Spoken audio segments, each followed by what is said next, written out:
Welcome to our presentation. Today, Brendan, Liam and myself will be discussing with you one of the leading risk factors for disease burden, physical inactivity.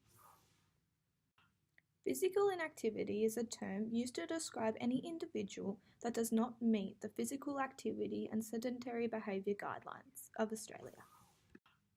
These guidelines outline recommendations from the Australian Government for physical activity levels to promote health in various age groups.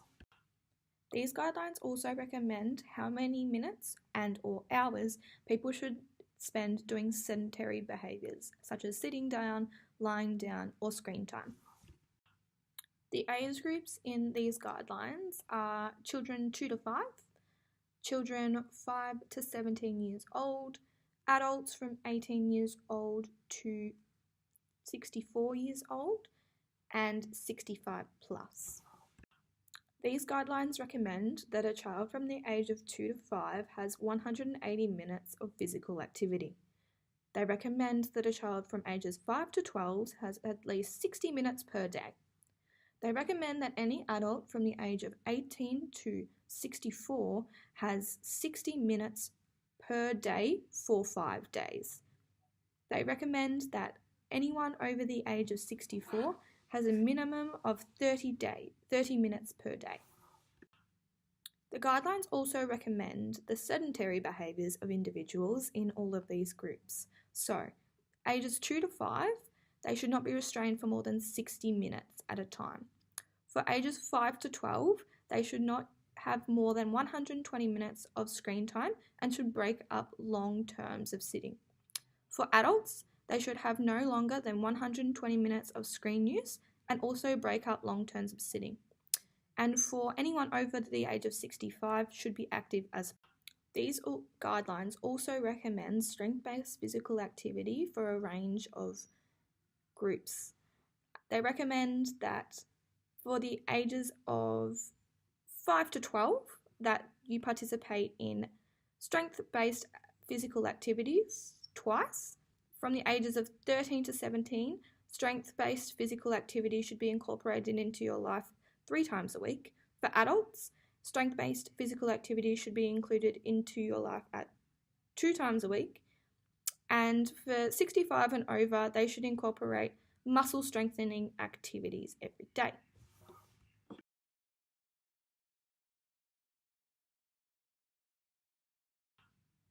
Having these physical activities and sedentary behaviour guidelines indicate that Australians do have an idea that physical inactivity is dangerous to people's health.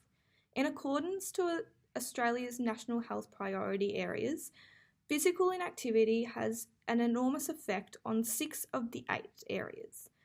These include cardiovascular disease, arthritis and musculoskeletal disease, diabetes, mental health, cancer, and the most affected by physical inactivity, in our opinion, obesity. Physical activity has been identified as an important contributor to maintaining good overall health. With this being said, the Department of Health recommend that Australians do not get enough physical activity into their day. From health surveys conducted from 2011 to 2012, the Department of Health suggests that 2 out of 3 children and 9 out of 10 youths do not participate in the recommended physical activity guidelines. Even more alarming is the statistic that 60% of Australians do not participate in the recommended 30 minutes per day of physical activity 5 times per week.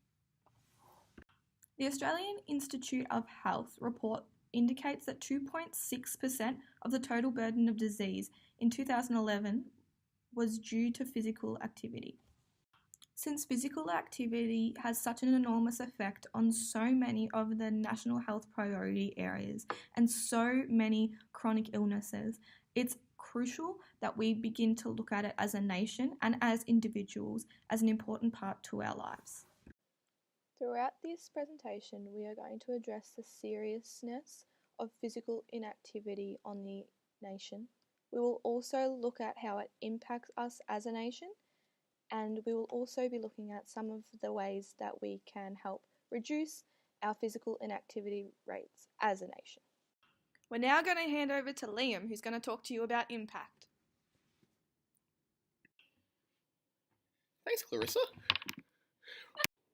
Hey, it's Liam here to talk to you more about physical inactivity. So when we engage in physical activity regularly, it's one of the major keys to maintaining good health. When we engage in physical activity, it reduces the risk of developing ill health and diseases that can be further developed if there are high rates of physical inactivity in the individual.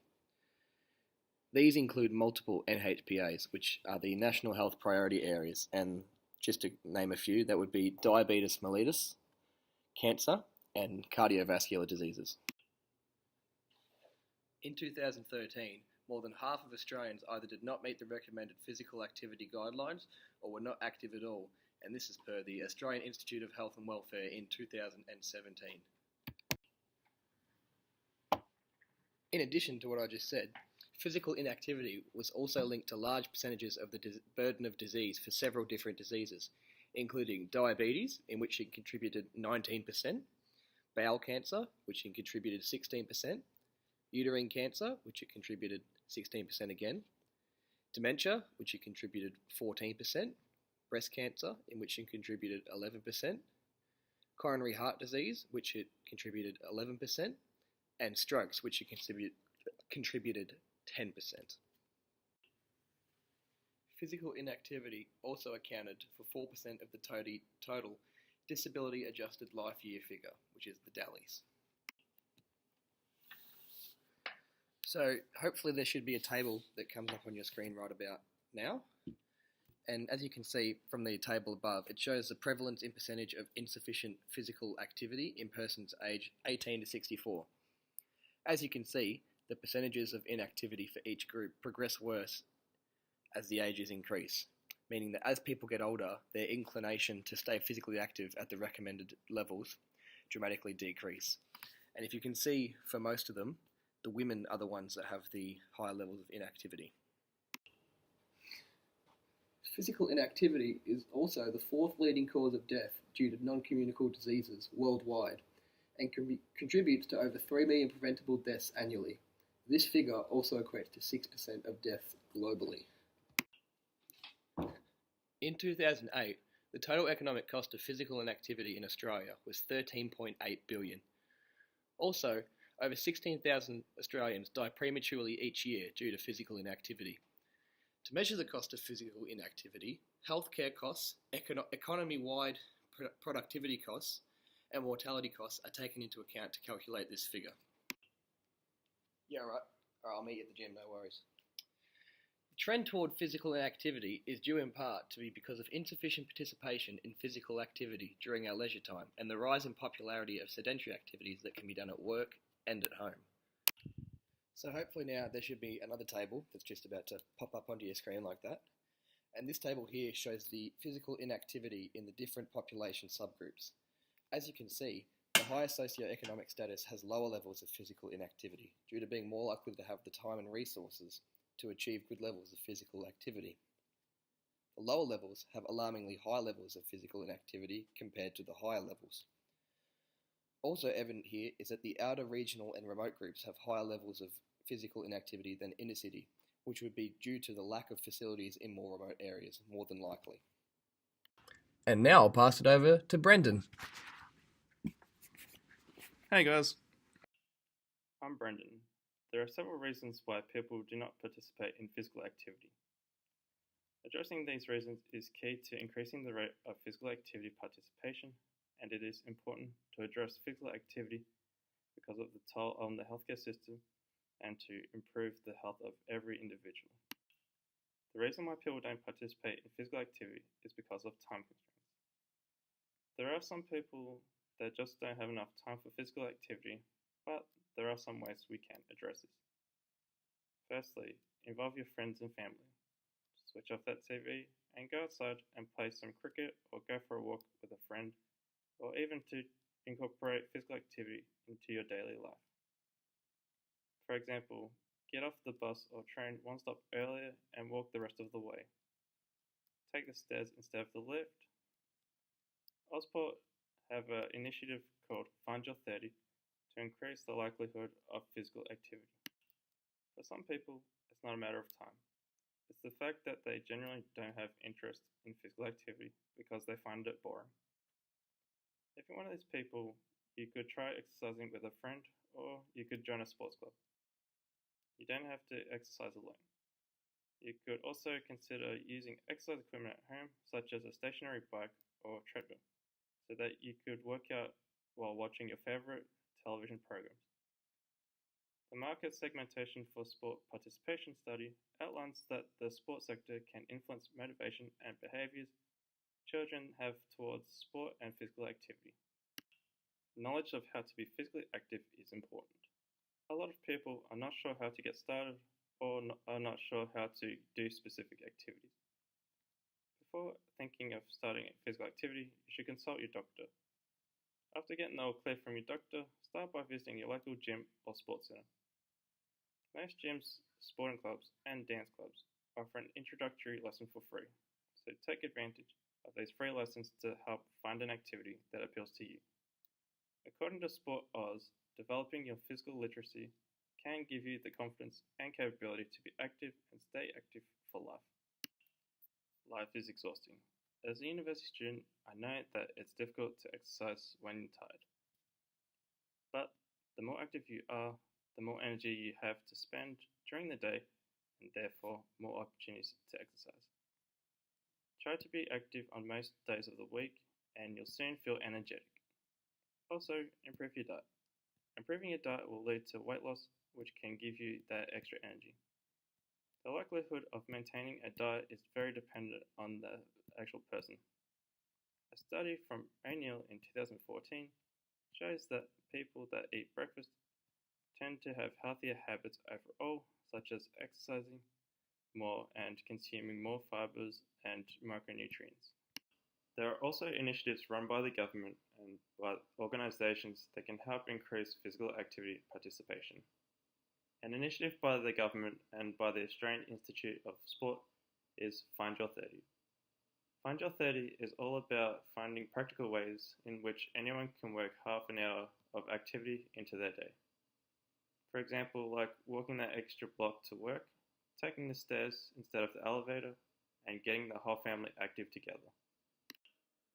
Also, the Heart Foundation has their own initiative called the Jump Rope for Heart. Jump Rope for Heart fits into the national PE curriculum and encourages a whole school approach to promote physical activity and healthy eating. This also helps address the time constraint factor because you can skip during breaks and during PE classes to help achieve the recommended time of moderate to vigorous activity per day. It is also flexible, as you can skip pretty much anywhere, and it is a physical activity program that requires very little expense from the parents or the school. The likeliness of success from this program is high because pretty much anyone can participate, regardless of your fitness level or technical ability. It is also an activity kids enjoy participating in, with the potential of sustaining good physical activity behavior. As a group, we obviously believe that physical activity is extremely beneficial to the health of each and every individual. We also believe that physical inactivity increases our risk of developing ill health and disease. Reducing our rates of inactivity would not only put money back into the Australian Health Fund to be used on research or cancer treatments, but it would also improve the life of many individuals who are willing to participate in more physical activity. The guidelines that are set to Australians aren't unachievable or by no means unattainable, but as individuals, we have to make the choice to participate in that physical activity, and we have to put our health first. Throughout this presentation, you have been given a number of alarming statistics about the physical inactivity rates of our country. We have a duty to ourselves, our children, and our nation to find our 30. So go embrace your inner kid, or just take the stairs, or walk during your lunch break. It's 1 hour out of your day. So take a step in the right direction. Take a step to kickstart your physical activity. And take a step to feel good. Thank you for watching our presentation. Don't forget to move it. Bye. Bye.